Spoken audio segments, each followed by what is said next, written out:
This is probably one of the craziest hikes I've ever done.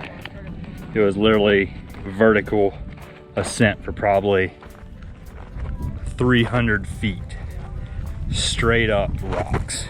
Probably the most dangerous public access climb that I've done, Flattop Mountain Trail.